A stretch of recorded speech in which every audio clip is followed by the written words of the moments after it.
Hey, everybody, it's Heather. Welcome back to our session number 2 of our Conscious Discipline mini introduction. Okay, so we're going to talk a little bit more about the brain today and get into the emotional state. So let's take 3 big breaths together in order to really process this information. We want to be in our highest brain state. So balloon breath is a fun breath to do with younger children.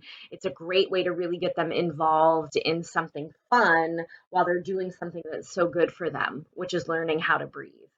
So we'll disengage our stress together with three breaths. You are welcome to do balloon breaths, or you can just take a nice deep breath in through your nose and feel your belly push out, like fill up with air, and then slowly release that breath. Feel your shoulders just drop and get lighter. Take another breath in and a slow breath out. Feel the jaw release. Take one more time. Take a deep breath in and a slow breath out. Eyes soften, face gets a little softer, everything gets a little lighter. This is a safe space. Our time together is a safe time. So it's a place where you can ask questions. There is no judgment. You are welcome to contact me at any time, maybe with scenarios that are happening in your home or your classrooms, or just more questions about conscious discipline or the things that we review in these mini sessions. I believe that we are always doing the best that we can. And when we learn better, we can do better. And that's really important, especially when we observe our past. As we start going through this information, events in your past will pop up and you will hear yourself saying or doing something to the children in your classroom or the people in your family. And it's going to feel heavy because you'll know now that it could have been so different, or you'll be able to recognize the brain state they were in and what they were really asking for from you. But you were doing the best that you could at that time, and that's important, right? So observe your past without judgment. So let's make some eye contact here. If you have a real person in your house, grab a hold of them and maybe give them a hug and look into their eyes and just get some joy juice here. Okay, so here's what we know. Children and adults are stressed. None of us are immune to stress, unfortunately. Research shows us that we can only learn when we are physically and emotionally safe. And it's important for us to remember too that we don't get to make those decisions for other people. You know, sometimes we think there's no reason for my child to not feel safe because I'm keeping them safe. I know they're safe. It's the person needs to make that decision, right? The other person gets to decide if they feel physically and emotionally safe. We're the safekeepers. We're the safekeepers of the kids around us and the adults around us, the ones that we care about or care for. We use the brain state model to help us understand what is happening in our brain and in our body. And then we take all of the knowledge and the skills that we learn about that state to figure out what our next step is. In order to learn, we need to be brain smart. So we're doing that. We are here together for the same purpose. We are united for the same purpose, to discuss and learn more about conscious discipline. We took some breaths to disengage our stress. We made some eye contact, hopefully with a real person, but the Tiger King, if there's nobody else around, right? To get a little bit of joy juice. And I committed to keep it safe for you. And maybe you're ready to make a commitment. So if you're willing, you can commit to doing your best, to have an open mind so that you can learn something new, because that's not always easy, right? Way more information online. Like this is just the tiniest bit of the start of the information. So if you want more, know that it is out there. The last time we were together, we talked about the survival state, way at the bottom, right? That red. It's our most basic state. It's the one that asks, am I safe? It needs a calm connection. It looks like hitting, kicking, running, crying, and shouting. In our survival state, we are asking, am I safe? So if the child or the other adult is in their survival state and asking, am I safe? And we are also in our survival state, all we have to offer is threats and hurt. What they need from us is for us to be close, lend them our breath, right? Download our calm and let them know verbally and physically, you're safe and I'm here to keep you safe. So we do that by modeling the behavior that we want the other person to possess. And that's going to happen all the time, right? We're not going to get away from that. This is all going to be about modeling the behavior we want the other person to possess. We reclaim our power and we actively calm ourselves. So stopping and taking that breath or 2 or 3 is really important. It's the pause button. It's putting some space between the event and our reaction. Okay. Actually, when we put enough space in between the event, it's not a reaction, it's a response, right? When we take that breath, it gives us a moment to remind ourselves, this is not happening to me. It's happening in front of me. This person needs my help. So I'm going to quit taking it personally and then I can respond to the situation.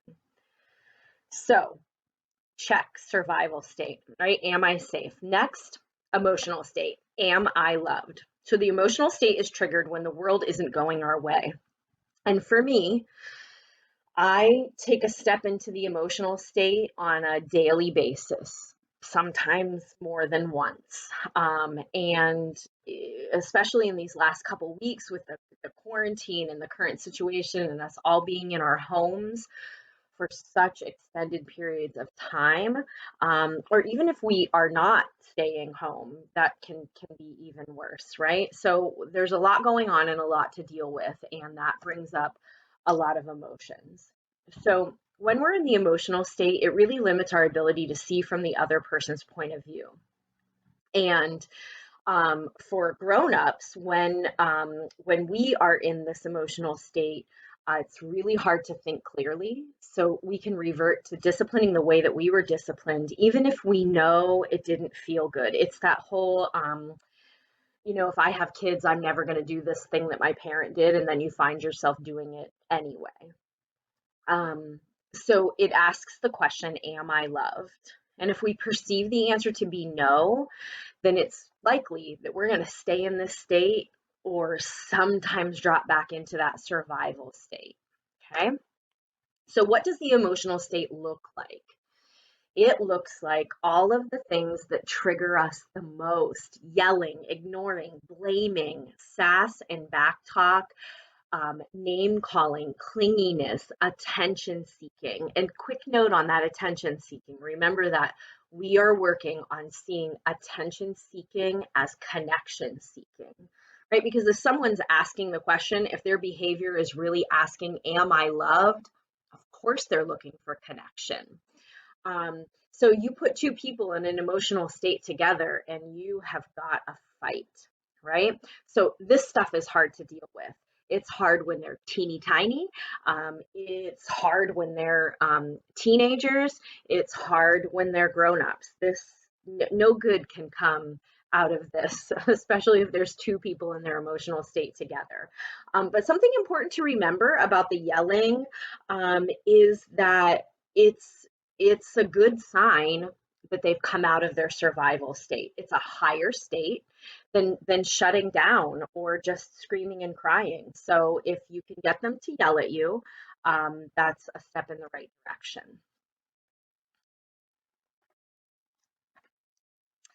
So in the emotional state, they still can't learn and problem solve and listen to reason in all of our lectures and threats. A person in this state needs to know that they're safe and loved. And that's their only focus. And you can't put any resources towards anything else. And, when we think about our own children or the children in our classroom or the people in our family and think about them wanting to feel loved, it's easy to understand what that love feels like. But this question can be asked anywhere. It can be asked where in our workplaces, everybody wants to feel loved, and sometimes that feels like respect, right? So when we're in our emotional state, we can't download calm or offer solutions. We can't comfort and ensure safety. We're not really able to stay quiet and breathe. We might be able to stay quiet, but it's there's no breath moving here. So when we're in this state, we have nothing to offer to make someone feel loved or safe, right? So in the emotional state, the question is, am I loved? And what they need is, what they're saying is, connect with me. And when we are also in our emotional state, what we have to offer is, I will blame you, I will abandon you. So this is the, look what you made me do, or I'm leaving, bye, right? I mean, who hasn't done that?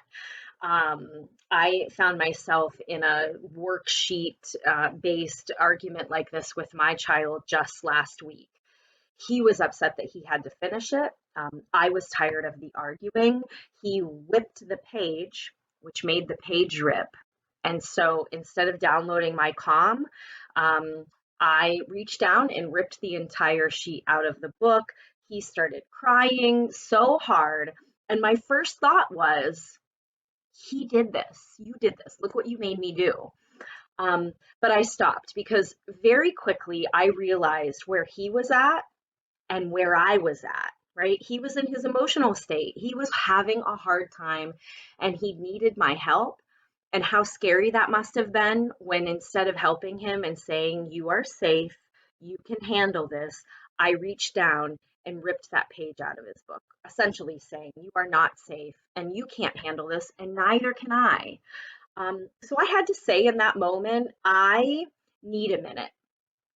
I'll be right back. And so he really needed me, but I knew in that moment I had to walk away to take my breaths so I could come back to the situation and download my calm, right? And tell him that was really scary. That must have been scary. I'm sorry that I ripped that page out.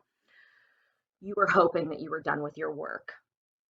It's really hard to have to keep doing these pages. And when you're ready, I'm here to help. You can handle this. We've got this. I'm here for you. And I just held him for a moment, and then we were good to move on. He did it. And so did I, right? So in survival or emotional state, when they're saying, am I loved? Please connect with me. If I'm in my survival or emotional state, this is all I have to offer. I will threaten you. I will hurt you. I will blame you. I will abandon you.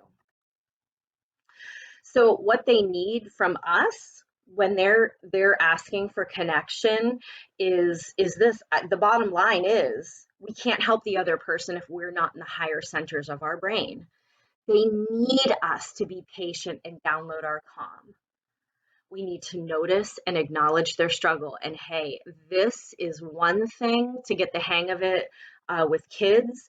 It's another story with grown-ups, because we really put a lot of pressure on grown-ups and older children to handle their own emotions, because we kind of feel like, I have to handle my emotions, so you should have to handle yours. But if we really think about it, we don't. None of us have all of the tools we need and use them all of the time. We all are in our emotional state. And wouldn't it feel great if the next time you freaked out, someone else just stayed calm, right? That's what we all want. We want to be patient. We want to download our calm for them. That's what we want from other people. So you can notice and acknowledge their struggle. You seem frustrated. You were hoping that you were done with all of this work. That's hard. And then when they're ready, make a connection. So when that situation happened between my child and myself, when I was just holding him for a moment, we still went back to the worksheet, but I needed him to know that he was safe, and that he was loved, and that we had a moment to connect before we tried to move on. So how do we do it? How do we stay calm and notice and do all of the things that we need to do to help somebody else in their emotional state? another power. And again, man, there's a ton of information about the powers, and I can't wait to start talking about those. But all you're going to get today is this: the power of love. You see the best in others, right? You just have to see the best in others and know that it's not personal. This is not about me. They need something. Can I give it to them? So, positive intent. We model the behavior we want the other to possess. When our intention is to help someone, it's easier to calm ourselves. It's easier to download calm. It's easier to not take it personally. It's definitely easier to be calm and look at the situation and notice what's happening, to help them calm, and to say, oh, you wanted this, or you were hoping. And then here's where the magic happens. You can say next time, right? When they're calm and you say, you wanted to be done with these worksheets. You were hoping that you were all done with your schoolwork. When you want to be done or do a worksheet later, say, Mom, can you help me with this? Or Mom, can we do this later? You give them the tool, right? Because if we just stay calm, that's awesome. And downloading our calm might diffuse the situation, but it's going to happen again, right? Because how we handle these situations becomes a blueprint for all of their relationships and how they manage stress forever. So if we're going to build this blueprint for them, on how to handle things when they're feeling emotional, we need to show them and model how we stay calm and how you can be there for another person. But we also need to give them the tools to manage the situation the next time it comes up, right? Because the next time they get frustrated and they're in their emotional state, they might not be with you. Give them the tools they need to get through it. So if they're with someone who doesn't have the skill to stay calm, they will be able to help themselves. So this is our, oh God, right? This is, so he's just going to scream at me and tell me to shut up and say he hates me. And then I'm just going to hug him, right? I'm just going to hug him and just tell him it's okay and I love you. Again, it's where we start, because if we want to teach them a better way, we need them to hear us. And they're not going to hear us if we're also in our emotional state. The power of love gives you access to the higher centers of your brain so that you can be their safe place. When you look through the lenses of love, you want people to feel safe and loved. So you can help them calm, you can connect with them, and then you can tell them how to handle it next time. This is where we start. So how about this? Again, if we give them attention for unwanted behaviors, won't it make them keep doing it for my attention? So if my child is screaming at the top of their lungs or swearing or any of the things that really trigger me, and then I just stay calm and connect with them, aren't they going to do that to get my attention every time? So again, it's about seeing attention seeking as connection seeking. And that's, man, that's the power of love right there. Looking through a different lens and giving someone the benefit of the doubt. My mentor in conscious discipline, Mara, said in one of our trainings not too long ago that we're going to write a story anyway. You might as well make it a good one. And we do that, right? I do it all the time. Grown-ups and children, I write stories all of the time. And when you write a bad story about why this person is acting like this, it's really easy to collect evidence to support your story. So why not make it a good story? Why not see someone through through a positive lens and just think, man, this person needs some connection. They just need to know that someone loves and accepts them and respects them. They just need some connection.